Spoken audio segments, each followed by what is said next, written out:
Hey, love. Welcome to No Matcha, No Mama, the podcast where we pour a little matcha and a whole lot of truth. Every week, I sit with someone I admire, founders, healers, creatives, and friends, and we share a matcha I've crafted just for them. Everything here is intentional. The ingredients in your cup, the energy that we bring, the stories that we open. But this is more than just a podcast. It's a space for feeling seen, understood, and reminded that whatever you are walking through, you are not walking through it alone. At its heart, this show is about exploring how we can truly thrive through all the mess and magic of being human. There's also a space to explore the evolving world of longevity and aging well, from new discoveries and treatments to practices that actually make a difference in our lives so that we can keep showing up for ourselves, our families, our communities, while remembering that we are all figuring it out as we go. And here we start with matcha, because how we start matters. Today, I'm welcoming someone whose work feels both cosmic and deeply human. Richard James is an evolutionary astrologer and the host of the new Gaia series, Starcast Weekly, launching this January. Super exciting. Very. There's something about the way he sees the world that feels grounding, expansive, and really intentional. And I'm genuinely so excited to have you here today. It's going to be very special. So let's dive in. Yes, let's do it. I'm excited. Thank you. You're welcome. And so I made you a lavender matcha because I know that you love lavender matcha. So why don't you give it a taste and let me know what you think. Let's do it. Oh, it's so good. It's very delicious. It is. Are you having it too, lavender? Yeah. Oh, there you go. Same thing. It's amazing. Thank you. Of course. It's my ritual, the way that I start my day every morning. So I was wondering, is there a ritual that you start your day with? Definitely. So I'm a huge believer in the way that you do start your day, and the intention that you start your day with is kind of how your day continues. So like it's almost like it carries the energy. Instead of allowing life to kind of control you, you have a little bit more of a say in how your day goes. So when you start it, I'm a huge believer in meditation. So for me, like my morning has to have some space for myself to meditate, to read. And then I do a yoga practice called Kriya. And it's kind of like my way of connecting with the universe and kind of setting my intention for what that day has in store. So I fully believe a lot of my life I attribute to how I start my day. I mean, it's very important. Yeah. So it's like my little ritual like that. And then I get out there, like I'll have my coffee or I'll have my water or whatever it might be. But like if I, like that's like my space, like no phone, no technology, like leave me alone. And, and it's my way of connecting for the day. Beautiful. And as an astrologer, you're constantly aware of cycles and transits, almost like you have like this built-in forecast, right? Yeah. That most of us don't. So I imagine that can feel like both a blessing and a curse.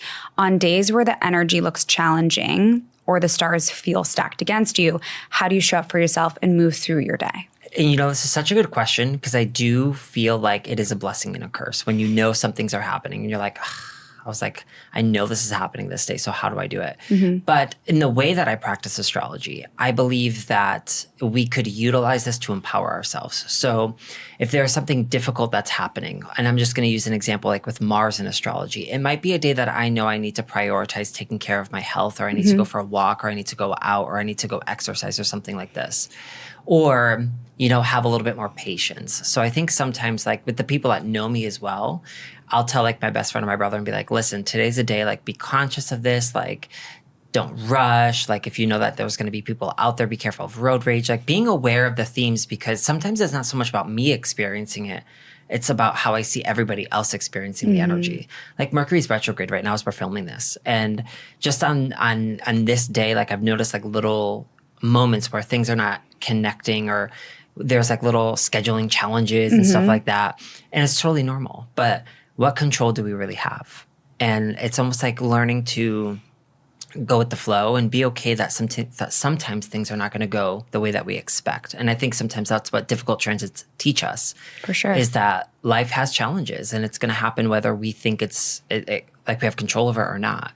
So I sometimes think it's good for us. Like I I try to look at things as opportunities for growth, less good or bad. For anyone new to you, Yes. what exactly is evolutionary astrology and how is it different from the astrology people usually see on like Instagram or in magazines? That's a really good question. So evolutionary astrology is very passionate about understanding the evolutionary journey of the soul and consciousness. Like we believe that we all come here to Earth to grow and evolve. So when I look at your chart, I'm looking at it like this is what Dina is here to learn. This is what the intention is that she's trying to work through or on to evolve through. And we want to understand why. Like, why did you attract the relationship that you're in? Why did you attract the specific relationship with your mother? Why did you attract these dynamics?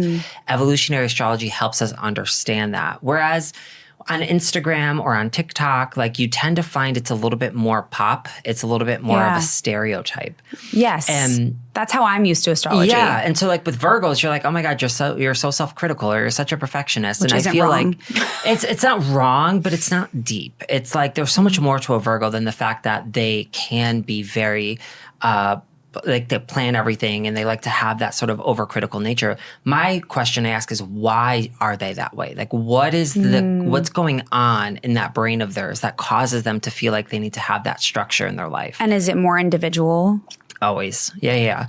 So like Virgo, like in astrology, there's 12 different houses. So like you as a Virgo is going to show up in a very specific area of your life where that's where we want to fine tune that Virgo energy. Whereas like you don't want to bring it everywhere in your life. You don't want to be so self-critical and so difficult in every area where you're like, oh my God, like my house has to be this way. My relationship has to be this way. My work has to be this way. Because what happens is you can't take, it's not sustainable.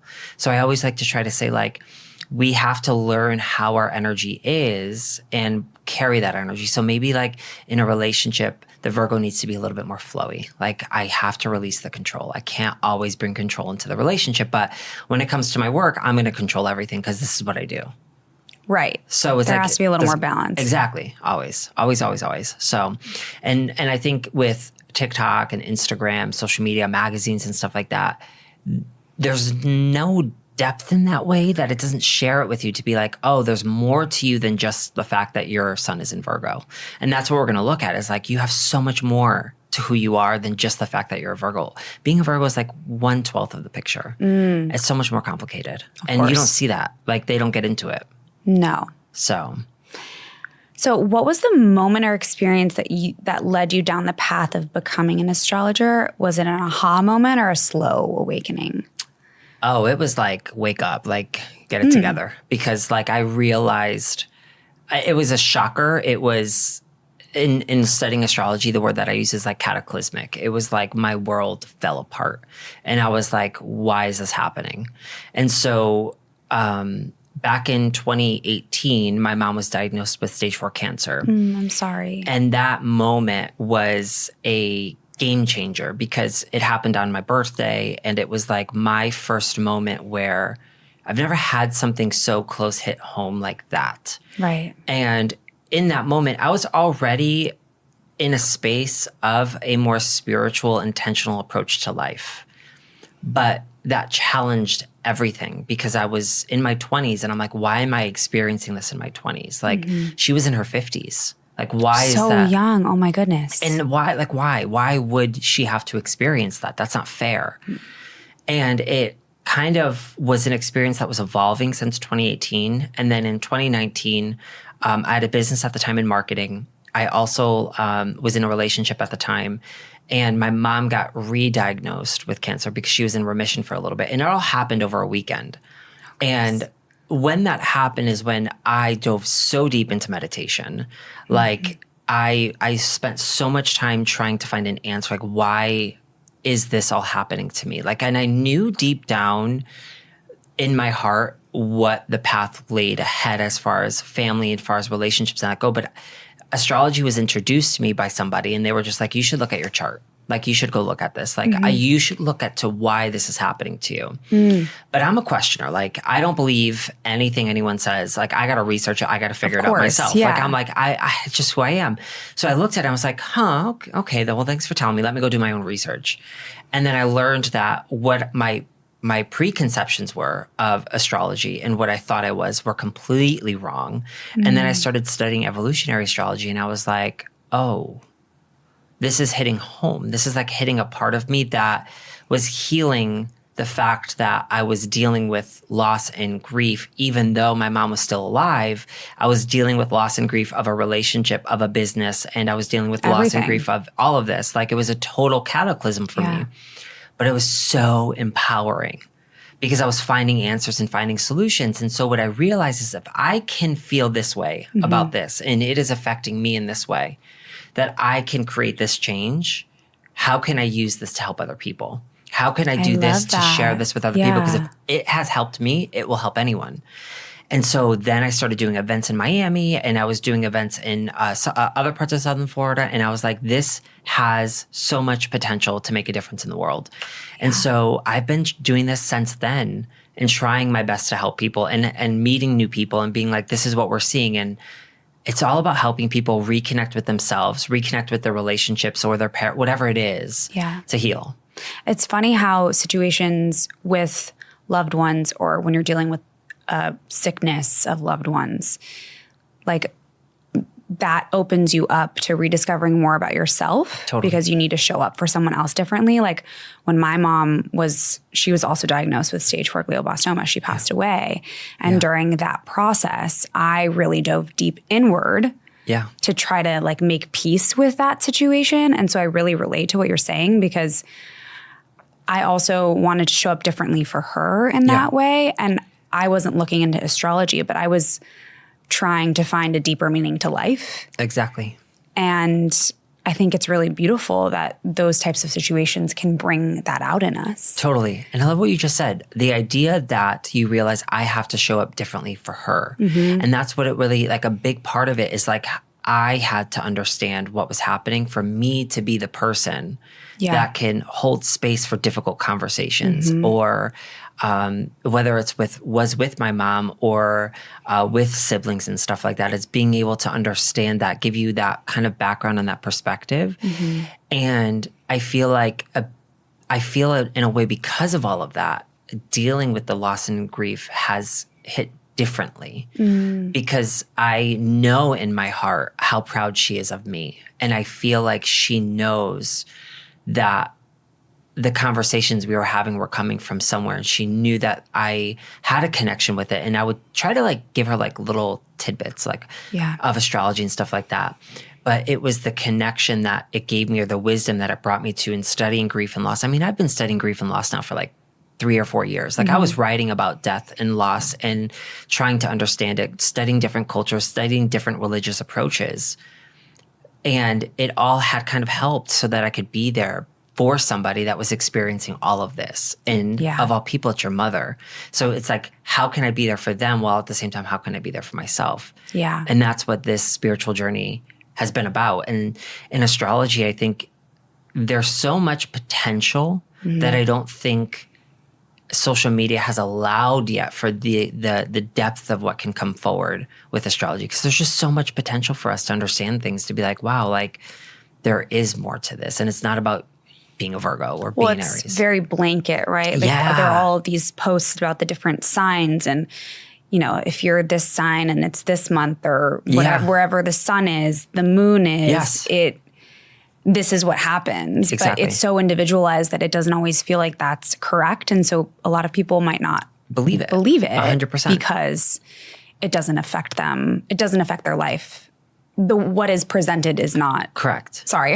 No, you're what good. is presented is not real to them. And you don't resonate with it. And it's almost like that's why it's so hard to make blanket statements about astrology, to be like, oh, you're Virgo, this is what it's going to represent. That's why I say all the time, like, don't only look at what your sun sign says. That is literally a very small part of your chart. Right. Like there's so many other complexities. And that's why it's important to sit down with somebody before, like it is healthy to be a skeptic. But don't judge it. Like be open to be like, let me just see what my astrology has to say.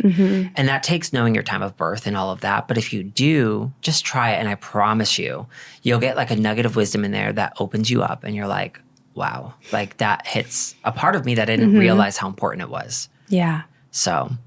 Definitely. That was a good question. So I'm going to tap into motherhood a little bit. Love it. Let's do it. How can astrology help mothers, or I guess parents, understand themselves better, especially during harder seasons?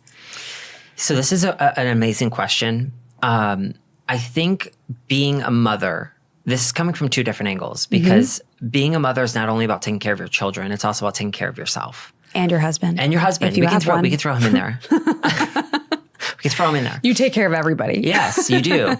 But at one level with astrology, when you understand the astrology of your children, for an example, you understand perhaps, like I've now looked at life. Are you familiar with the 5 love languages? Yes. So like I look at children and babies as having their own love language. And I feel like as a mother, you don't want to look at astrology to like give your child that can't even speak yet a personality and be like, this is how they're going to be for the rest of their lives. Right. Because we don't know what this little soul is bringing into this world. No. This little soul can have such a deep level of spirituality inside it. Like you just don't know.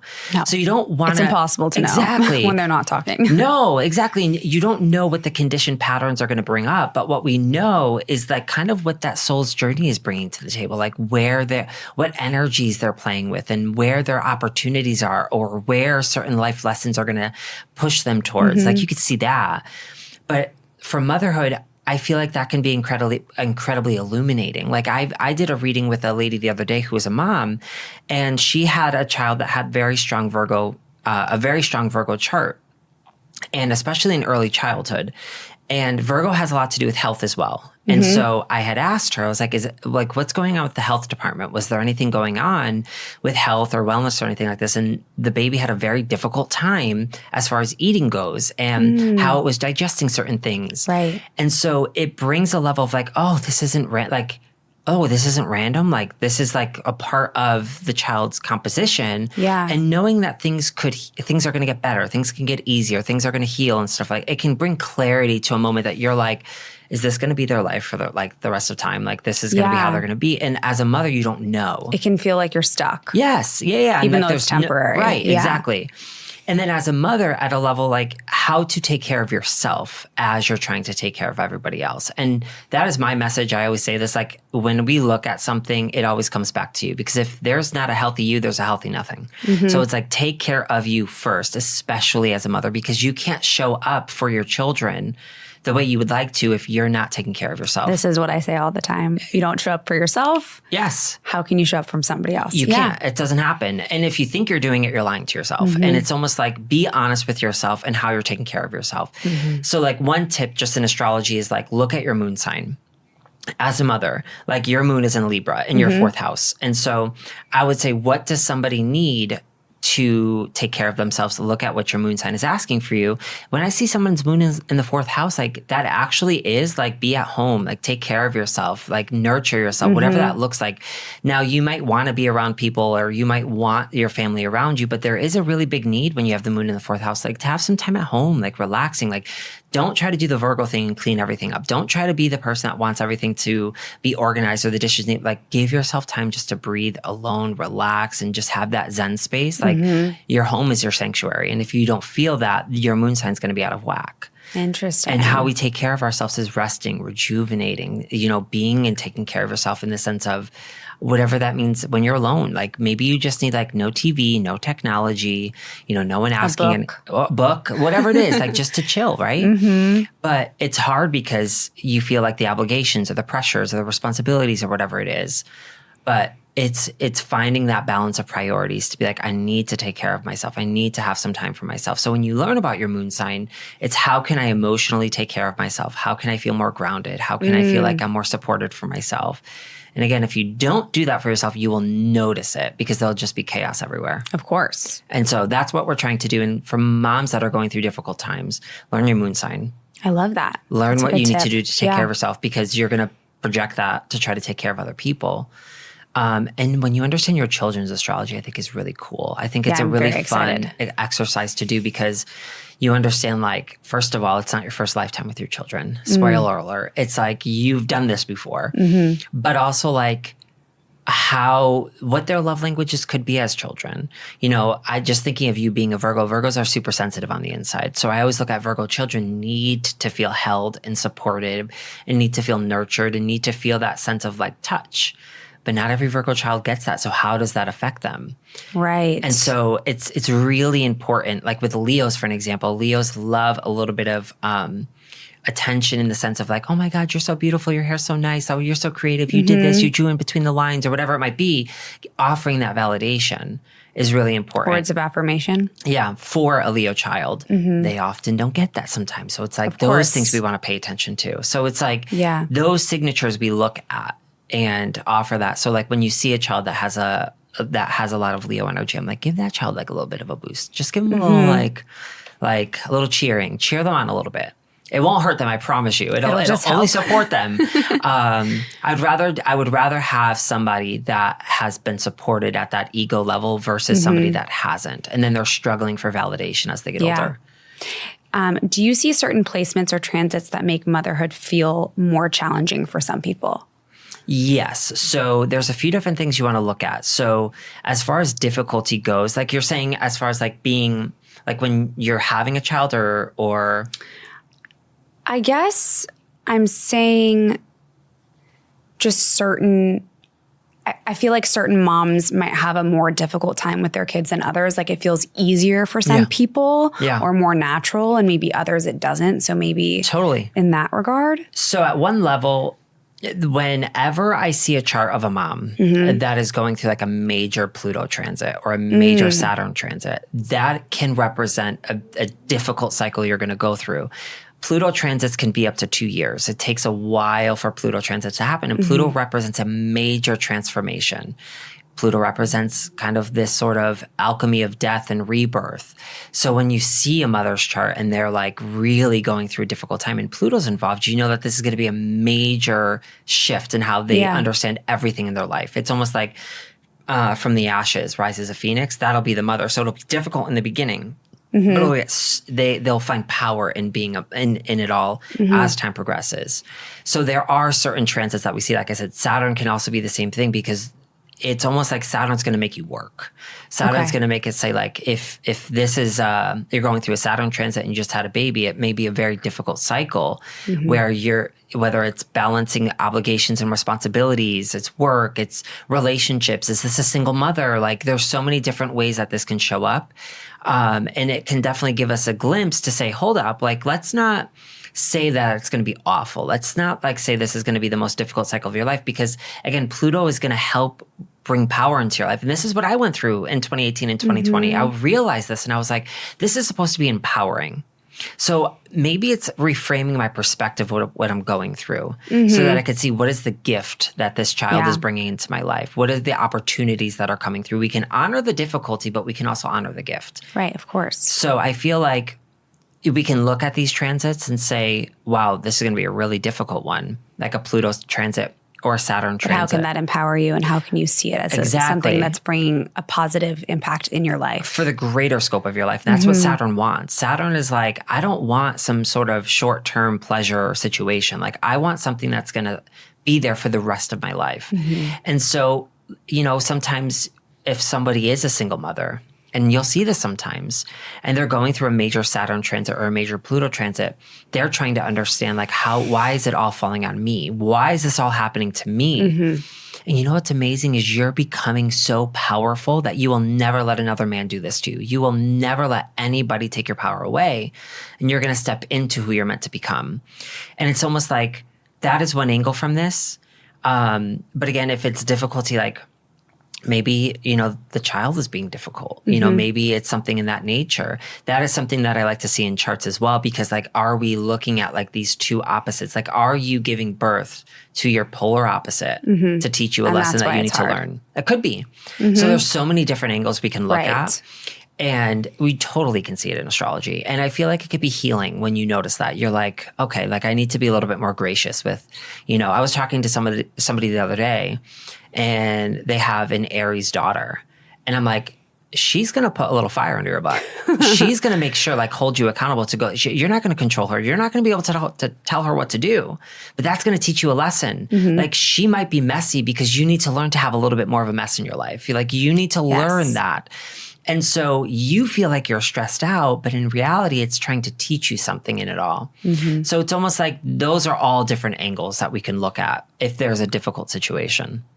I love that. I mean, I guess there's a way to kind of... You can see it all. Like, I always tell people this. It's like you can see everything in a chart between like a mother and their child, whether it's their karma from the past life. Like, maybe it's a child that took care of the mom in the past life. Like, they flipped responsibilities.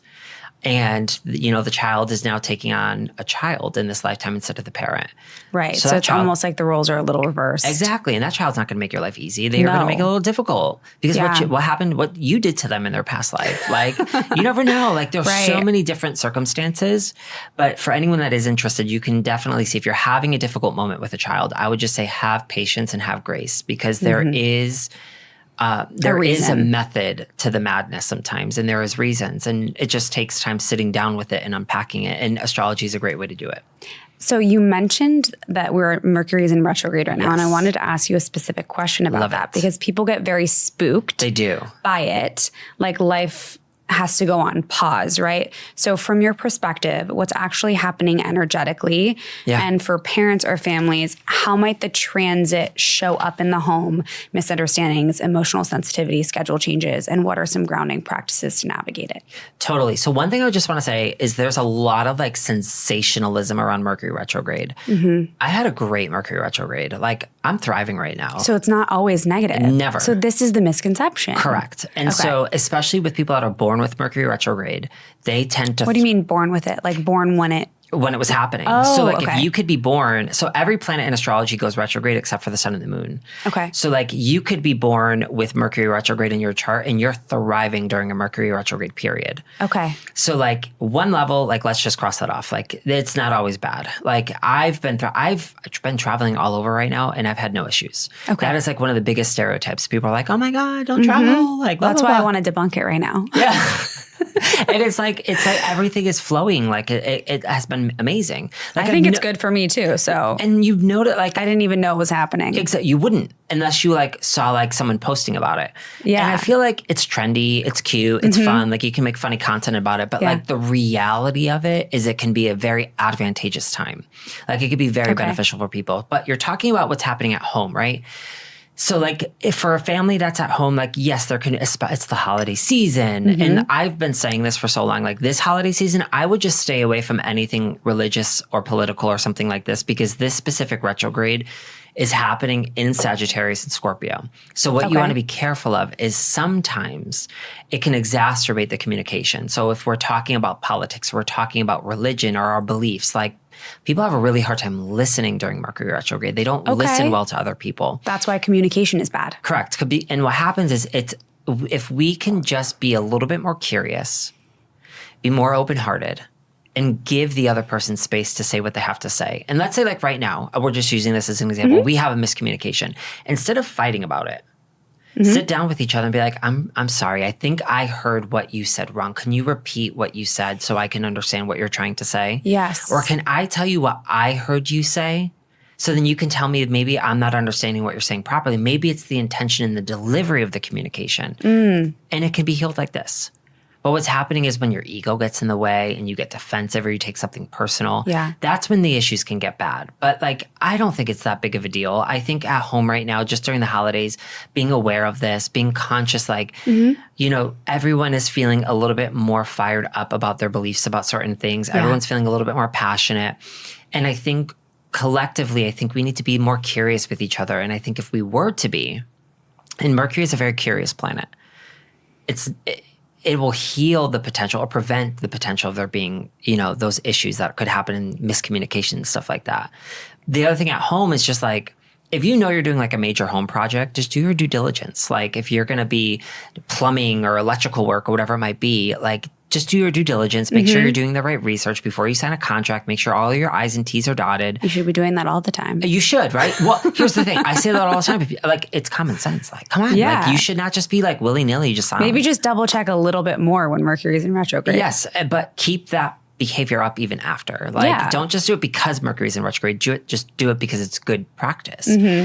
But what's happening is that that's why it kind of keeps showing up for people. And sometimes I feel like... And then they blame it on Mercury retrograde. Of course, instead of themselves. Right. And so that's the problem, that we don't take it. They deflect. Yes. Instead of looking at themselves in the mirror to say, how am I contributing to this? Like, where do I come through? Because ultimately in astrology, Mercury has so much to do with our perception of reality. It has to do with our perception of how we label things. Right. And so what happens is that if we don't take accountability for it and we think that something outside of us is doing it to us, I mean, you're never going to take accountability for anything. And so look at it to be like, oh, this is an opportunity for me to grow. This is like a huge thing I always say, like, every astrology transit is an opportunity for you to grow. It is not holding you back. It's an opportunity for you to evolve. So Mercury retrograde could be a reevaluation of something. So maybe you do need to rethink the plumbing project you're going to do, or rethink the moving that you're about to do, or really reevaluate the contract you're about to sign. But it doesn't mean you stop living. It doesn't mean you stop doing everything. Like, that's kind of like the stereotypes you have to be careful of. It bothers me so much when I see it. And I was like, it's a bunch of BS. Sorry. Well, I love that we talked about it then. Because I just wasn't sure what to think about it. Because you just always hear, oh, Mercury's in retrograde, shit's about to hit the fan. No. People are going to thrive. People will be listening to this and they're like, my life is going so well right now. And then there's going to be some people that are listening that being like, my ex just came back. But don't blame it. Like, it's not because of Mercury retrograde. It's deeper. And we need to look at what's happening around your chart and be like, what in here is saying that is what you're going through? Like, this is the experience that you're going through. Mercury might be doing something, but is it in your house of relationships? Is it in your house of siblings? Or is it in your house of career? Like, it's deeper. It's just so much more complex. Just be careful of the surface. No, great. Thank you for debunking that. Of course.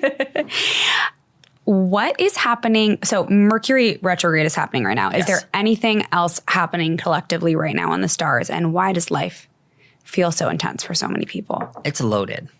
It's complicated too. I know right now we're in a really unique time period.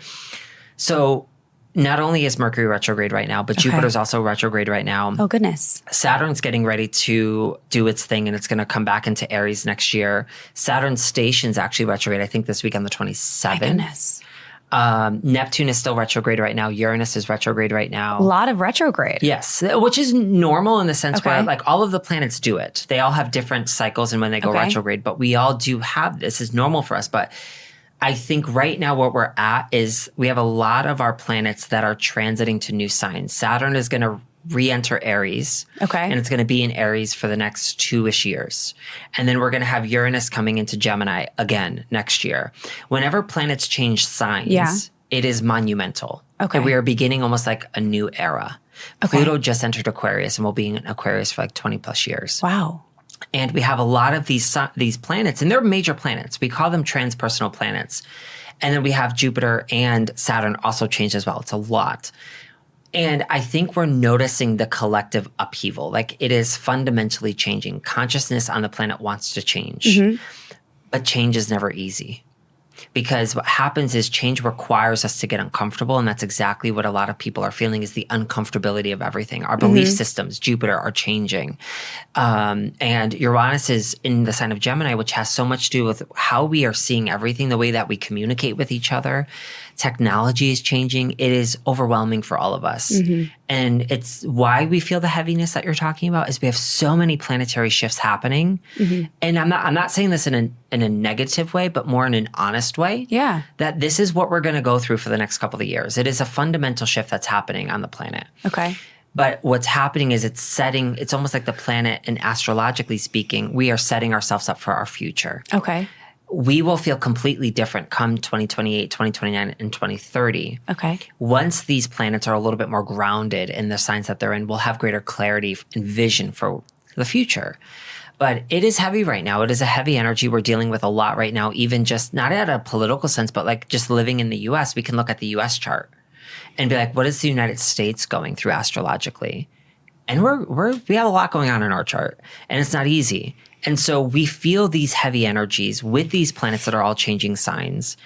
And I just encourage people, again, I say this, I think we are missing staying curious with each other. I think we've missed the mark on connecting with each other. And I think that is a big thing of what Uranus and Gemini is going to try to bring up to the table, is how can we reconnect with each other?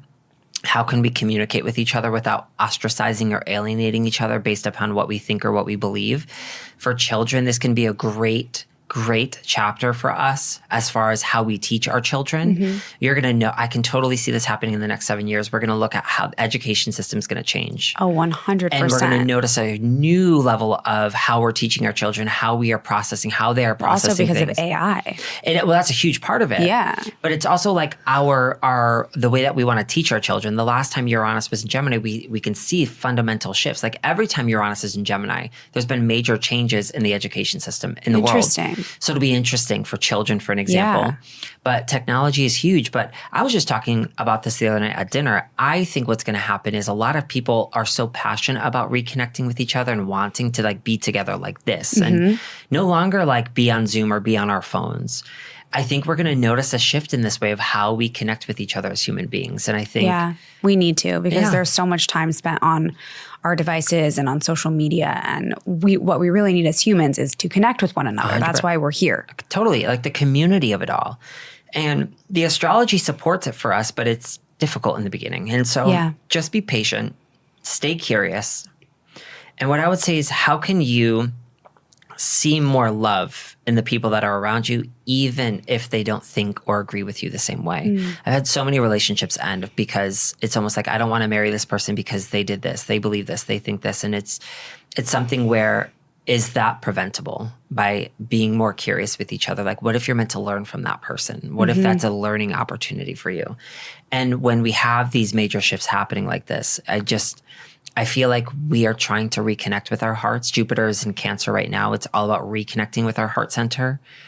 And I think I'm optimistic. That's what I want to say. But I don't think it's going to lighten up as soon as we'd like it to.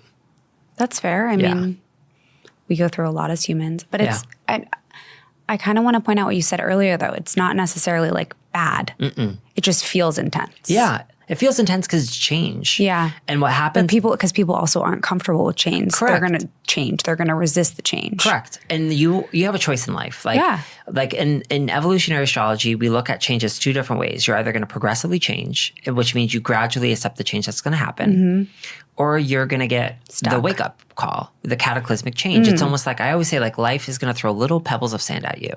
Are you going to listen to those little pebbles and be like, oh, I need to probably work on this? Then the boulder's going to come when you don't listen. Yeah. And that's kind of what's happening here, is like life is changing before our eyes. Either you can go with it or you can resist it. And then you'll get kind of like a wake up in a way where you're like, oh, things are different now. And that could be, I'm not going to lie, relationships ending. This could be friendships ending, losing a job. Like, it's almost like things are fundamentally shifting right now. And I think as Saturn and Neptune are more in Aries, which is going to be next year in 2027, it's complicated. We are definitely trying to heal the yin and the yang of this planet, and it's off. And I think everyone feels it. Like, you can feel the unhealthy yin and yang. That's the feminine and the masculine energy. It's off. And I think Saturn and Neptune and Aries is going to be a huge shift for us when it comes to understanding our autonomy, understanding each other. It's going to be big. And so the heaviness is here to heal. I really do. And sometimes we have to go through difficulty in order for us to become aware of what we need to do to change. Of course. So it's a big piece of it. Yeah. How does astrology explain the tough patterns we repeat in relationships or within our families? I love that question. So relationships and astrology is such a fascinating thing, because when you start to look at what you need in astrology versus what you attract, like when I see someone's chart and I'm like, oh, these are good themes for you. And like, why am I not attracting that? Like, why am I not getting that? Why do I attract the narcissistic people? Why do I attract the selfish people? Or why do I attract the emotionally unavailable people? So then you layer that deeper, and then you start looking at like the father and the mother in the chart. And you start looking at how that individual could have received love. Like, we can approach it from two different ways. From an individual that's attracting a lot of narcissistic partnerships, that pattern of attracting very controlling, avoidant, whatever it is. It's teaching us at one level, like how for ourselves to step up and stand up for ourselves, to have autonomy, to not really put up with that, to be able to claim a level of enlightened selfishness, to be able to put yourself first. Why is it so easy for that person to put themselves first, but you can't do it for yourself? And where does that first come from? Because when you attract a narcissist, it's probably not the first time that you've met one. Right. You should look backwards to say, when was the first time that I met an individual that had a personality like this? When did this first show up for me? When did this pattern first show up for me? Is one thing that we would do. And so you look at a family chart, or not a family chart, you look at somebody's chart. And immediately when I see it, I can pick up on if there's a family pattern, like if there's a family healing in the chart, you could see it. And a signature of that could be like Pluto in the 4th house or the South Node in the 4th house. That would indicate that that's a child that might not have felt fully loved and supported by one or both of the parents. How does that shape someone's consciousness, right? If I don't get my needs met and I'm sitting down with this client and they are struggling to meet partners that are unable to meet that emotional wound, but they're trying to project that into their relationships, hoping somebody is going to fix that inside of them. It's not going to fix it. It's never going to happen. And so the healing of this has so much to do with, I need to access my own emotional body. I need to figure out what's going on inside of me. Yeah, why am I attracting this? Why am I attracting this situation emotionally? Why is it that I'm experiencing this? And it comes from that deep need and desire to feel safe and secure in this world. And there's a Mel Robbins quote, I think she said, "No one's coming to save you." And I always say this to people. And when you have a placement, and I just want to say this for anyone listening, if you have Pluto in the 4th house or the South Node, it doesn't mean that this is always the case. We always look for 2 or 3 cases of this, but like, no one is coming to save you. And if you think that you can go look for the answer in a relationship, you will just continually disappoint yourself and let yourself down. Yeah.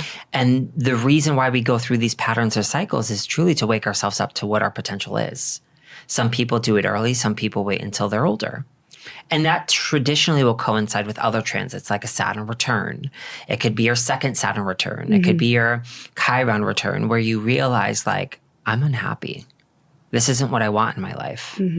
And so we can see the pattern of what the individual is experiencing. But then in a transit, we can also see how it's activated for them and say, like, oh, this is a relationship that you pretty much manifested because whether it's an unhealthy father wound or an unhealthy mother wound, or you've been attracting out of this. I mean, we do attract out of our South Nodes. Like, you could see like someone, your South Node is what keeps you really, it's almost like that sort of past life influence. So it almost is like how you're used to doing things. And if we're not aware of it, we live in that space. And when you live in that space, you re-attract the same patterns over and over again. And the reason why we do that is to wake ourselves up. So I always look at charts and I'm like, hold up. We see that there's a major family problem here. We see that there's a wound generationally, or there's major problems or traumas or pains that could be brought up with the mother. And are you looking to, is there a reason why you keep attracting men that have mommy issues? Did you have a mommy issue? Right. Like, or are you in a position where you're trying to take care of everybody because that's your way of finding safety and security? Like, where is this coming? And so it is individualistic. I'm just giving some examples of how we could see this in somebody's chart. Right. And then the healing comes in is like, what is it that I actually need in the relationship? And 9 times out of 10, every individual knows what they need. And I just think sometimes, again, it goes back to needing to know yourself. Like, well, you also need to learn how to give that to yourself. 100%. Because you can love yourself in the way that you need to be loved. Yeah. In many ways. And that way you're not seeking that constantly externally because you don't need to, because you provide that for yourself. Yeah. And you know how much it affects like your point of attraction too, like the experiences that you have. And I always say this, like, your self-relationship is the basis of what you attract in your life. Absolutely. And so if you could just be aware of that, like how you see yourself and how, like, look at it like you're married. What is your own marriage with yourself like? Or if you're dating somebody, what is it like to date yourself? What does that relationship look like? And so if I have an individual that is so tough and so self-critical on themselves, your hair is never good enough. This is not pretty enough. My house is always dirty. I'm not good at this. Whatever it is, those conversations that you repeat in your head, don't be surprised that when you date, you meet somebody that only validates all of those stories that you're telling yourself. And the problem is then you come to someone like me, why can't he love me the way that I am? Why won't somebody love me for who I am? Because you don't love you the way that you are. Bingo. Until you learn to unconditionally accept yourself for how imperfect you are and how beautiful you are, you won't experience that with somebody else. That's it right there. And that is what you can see in someone's chart. When you're looking at their placement, you're like, hold up, like this is your self, like Venus, for an example, for me has a lot to do with your self-relationship. I can look at somebody's Venus and be like, oh girl, we need to work on this. Like we got to look at what this is going to be like, because if you do, the power of this is you can manifest anything you want in this life. You can attract the partner, you can attract the career, you can attract whatever it is that your heart desires. What's happening is I think we've been conditioned to believe that we don't have that power. And it really does come from within. Yeah, and it's because you keep telling yourself that too. Yes, and then it's even more magical once you understand that and then you share it with somebody. Absolutely. And then it's like, y'all are co-creators. Y'all are like, make it happen. It's a power couple. Yeah. So there's so much potential, but I look at it like we all have family, healing. We all have family problems. But be willing to sit with it, especially if you're going to sit down with an astrologer to talk about those family patterns and those rhythms and understand how they show up in your relationship if you want change. But like, I can't force it. No. Like you have to be willing to do the work and be willing to talk about it and look at it. Yes. I want to ask you one more thing before we wrap this episode. Yeah. Can two people be astrologically incompatible, or is it more about understanding each other's charts? So I think going back to the concept of like Instagram and TikTok and like newspapers and stuff like that, be very careful about what you believe, because the best relationships that I've seen are where people are told that they don't belong together. And they have the best relationships. And that's because your chart is way more complex than you think. Right. It's not just the one sun sign. It means nothing, especially in relationships. It actually like means nothing to me. Like there's so many other things we're looking at here. And so I think you could be whatever sign you want. Your partner can be whatever sign they are, and you guys can be rock stars. And I think it just takes willing to go deeper into it and look at it, because again, there are so many other things that we're looking at, as far as there's a word in astrology called synastry. That's what we're looking for. And you don't want it to be perfect, but you do need to understand like it is not just your sun sign. Like I know a Scorpio and a Gemini, and they're like inseparable. And I would never in a stereotypical world put those two in the same room, but they're amazing together. They have such good chemistry, such good compatibility. And it's because their charts are way more supportive than just those sun signs. Those sun signs challenge each other to go have more fun and get deeper. So it's almost like they complement each other at the same time. So it's more. So if you're it's way like, deeper than that. Yeah. So like, don't like, if you meet somebody like, I'm a Leo and I should be with an Aries, like, no, you probably shouldn't. You probably need to look a little deeper at that to see what it is that you actually need before you start thinking that it's like, don't judge it just based on their sun sign. Never. I ignore that. I'm like, again, warning. No, ever. Yeah. I end every episode with a prayer. So I'm just going to end this episode with a prayer. May we carry what we need, release what we don't, and stay open to the magic that still is unfolding. Thank you for sipping your matcha and sharing your heart with me today. Thank you. I appreciate it. That was beautiful. Thank you. Yes.